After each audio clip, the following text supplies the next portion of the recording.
Assalamualaikum warahmatullahi wabarakatuh. Saya Salma Sasabil dengan NIM 2311010014 dari Program Studi Bahasa dan Sastra Arab akan menjelaskan secara singkat sejarah peradaban Islam pada masa Dinasti Abbasiyah.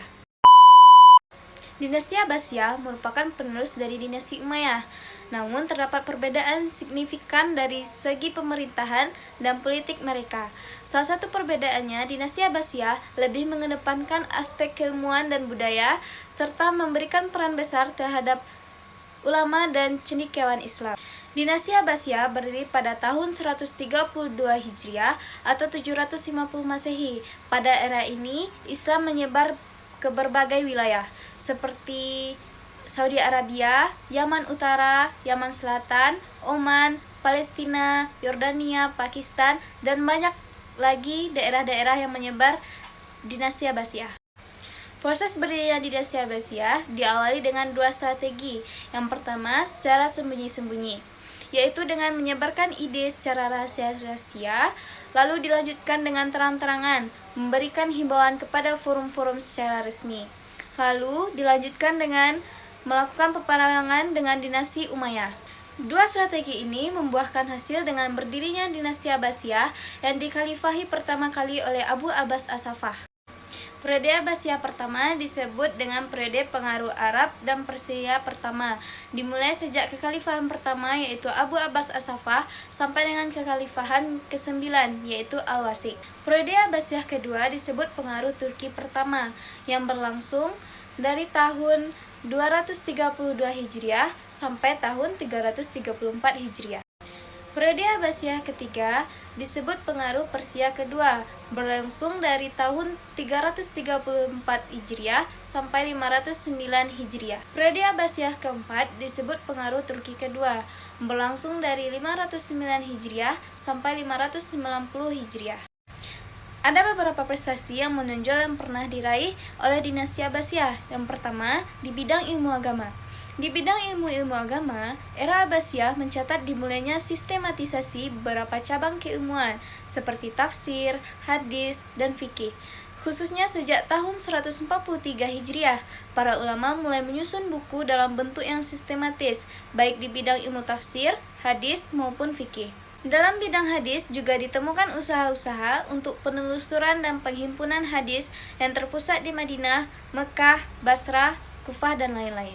Kemajuan yang kedua di bidang sains dan teknologi, yaitu lahirnya ilmuwan matematika terkenal Al-Khawarizmi. Selanjutnya ilmu kedokteran, juga lahir ilmuwan yang terkenal yaitu Ibnu Sina, dan masih banyak lagi ilmuwan-ilmuwan yang lahir pada masa Dinasti Abbasiyah. Kemajuan yang ketiga di bidang filsafat.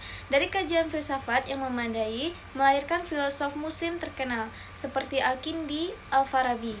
Kemajuan yang keempat yaitu di bidang pendidikan. Sebelum Dinasti Abbasiyah, pusat kegiatan dunia Islam selalu bermuara pada masjid. Masjid dijadikan center of education. Pada masa Dinasti Abbasiyah inilah mulainya ada pengembangan keilmuan dan teknologi diarahkan ke dalam ma'had. Lembaga ini kita kenal dengan ada dua tingkatan, yaitu pertama, masjid, dan maktab atau kutab, yaitu lembaga pendidikan terendah. Yang kedua, Bani Al-Hikmah, tingkat pelajaran tertinggi.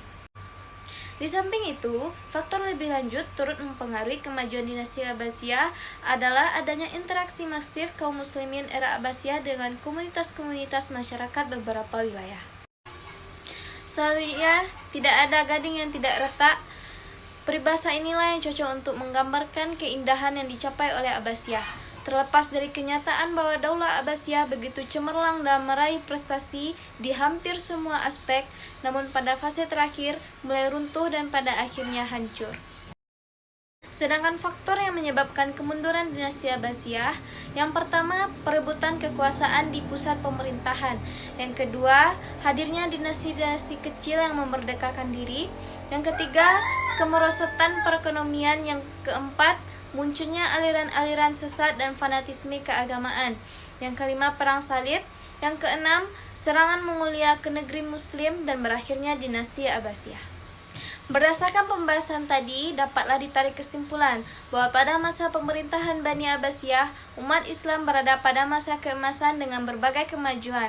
Walaupun ada banyak pendapat yang menjadi sebab musabab dari kemunduran Daulah Abbasiyah, namun yang paling berpengaruh disebabkan oleh diangkatnya pemimpin-pemimpin yang lemah dan tidak berdaya, serta banyaknya konflik-konflik yang terjadi.